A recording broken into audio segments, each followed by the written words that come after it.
Hi, it's Bertha here. Today is story time. A long, long time ago, in a land far, far away, in Eastern time zone, there lived a young woman who had a small baby, but no man by her side. And one day, while she was working, she received a white envelope in the mail addressed to Miss Bertha. That's it.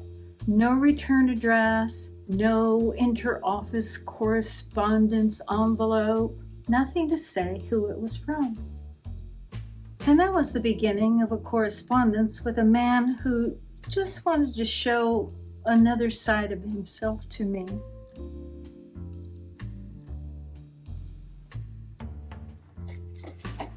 Yes. Woo. The cards he sent were a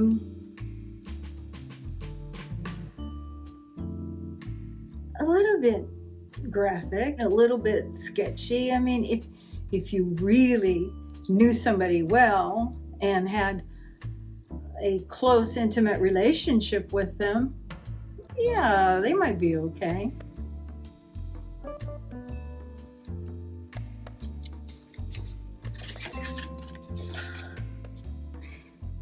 He typed his letters in the beginning. He hoped I would make a move so as to be closer. Real close, matter of fact.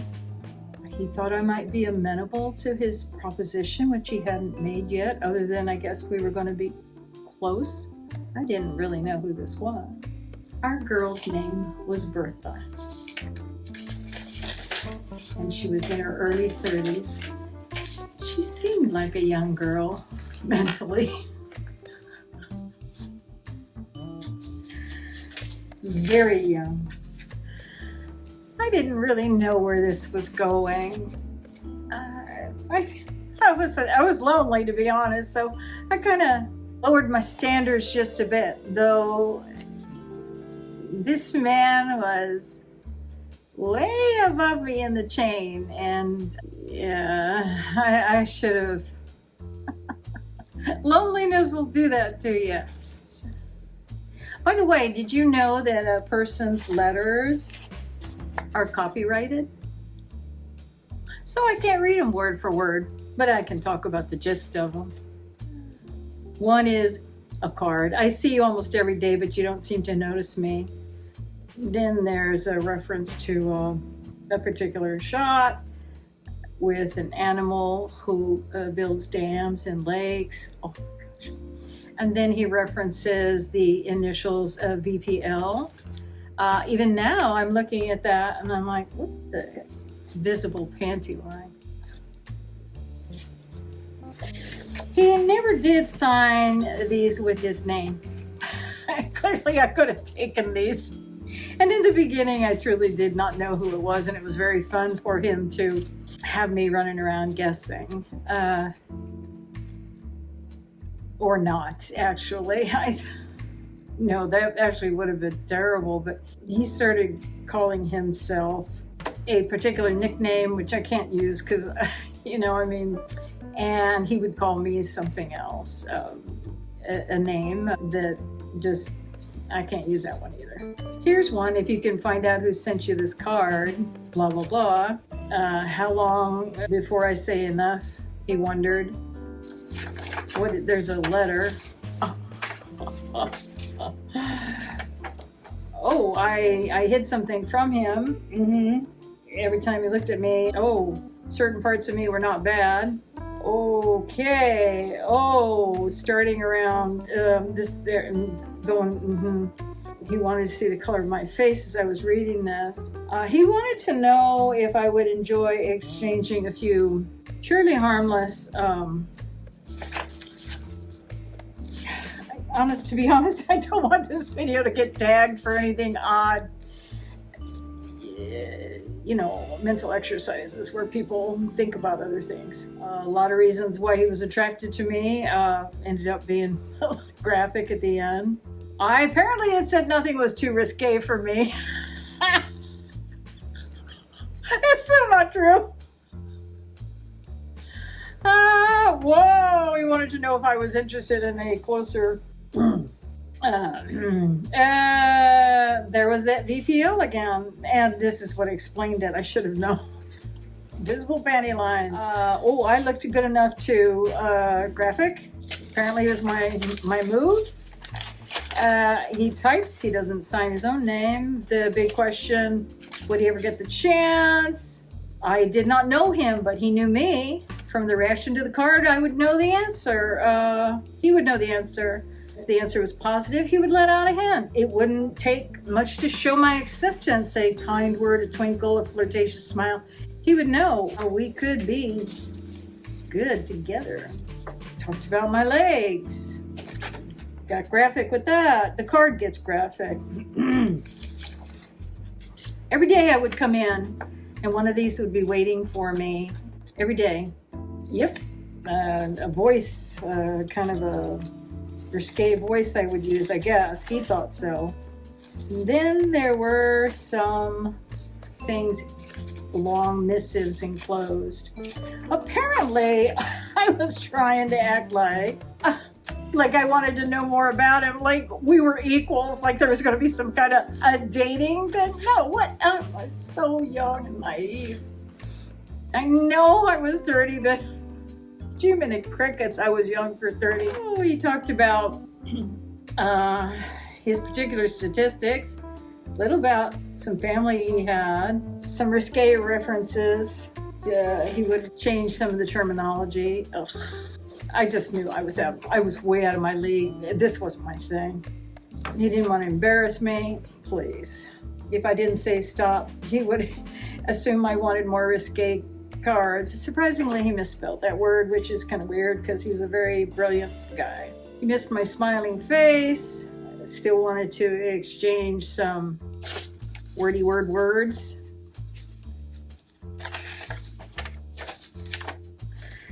He talked about how we might see each other outside of work. It was not possible for us to see each other at work other than professionally. I was obviously in high school in my head talking about, apparently I said something about him being hot and cold. I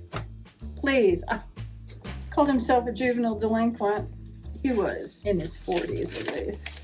Oh, this is a big one. This is a long one. Apparently he broke the ice at some point. Yes. I think this was not only the beginning of the end, but the end of the end. He had never known anyone who would be receptive to what he was suggesting. Wasn't me, but okay. I guess I just couldn't believe he was gonna keep going. He called himself a name that something weirdo. And then, oh my gosh, he suggested a visit to the bathroom. Oh, and he wanted to display himself to me.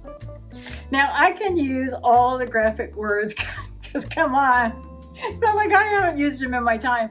But for the purposes of this video, which I do not want to get tagged into some kind of following that is not where I'm at all. Yeah, he was very proud of his body, shall we say, a certain part of it, and he wanted to display it. Boy, he'd broken the ice, he said, and just was awaiting a reply. I knew then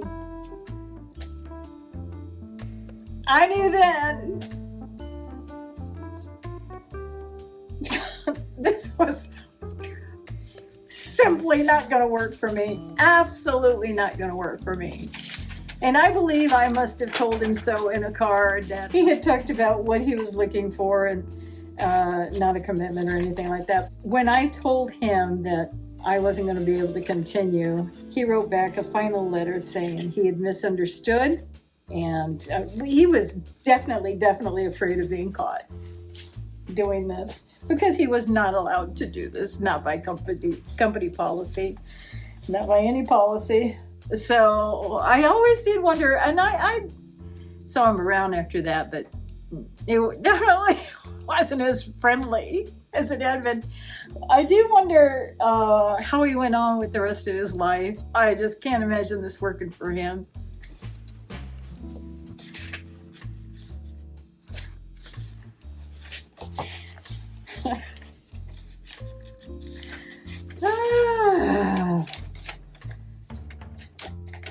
So this fellow was extremely handsome, and so kind to me. And his eyes lit up when I came into his office. I was required to, and that's why I was so darn young for 30. I just didn't get it. It wasn't about my superior brain. I don't have his last card or letter, and I do, but I can't find it right now. You see me laughing. It really wasn't funny at the time. Thank goodness we can chuckle about things as the years go along. I'm not making light of the power differential between superiors and subordinates at all. But I certainly can chuckle about my own experiences. I wasn't chuckling then. Oh my God. I had nobody to tell this secret to. I didn't stop him. In the beginning, I didn't stop him at all. I was flattered-ish. I was flattered. And then, I tried to act like it was going to be a relationship of some kind. Please, girl, stop. He was an exhibitionist to put it kindly. I had the entire description of his business, which, don't get me wrong, I know the words. I've used them in my time, but no, not for YouTube. I can't even remember his name. Isn't that the craziest thing? I worked around him for, it seems like about a year, but I cannot remember his name. It's just gone. How about you ladies? Has that happened to you? I don't wish that on anybody. I'm not a victim. I was nobody's victim. I could have been smarter. Good doggy. Oh my goodness. Listen to your Barry Manilow. Wear your pads. Take your blood pressure. Eat a puppy. And I'll talk to you soon. Bye.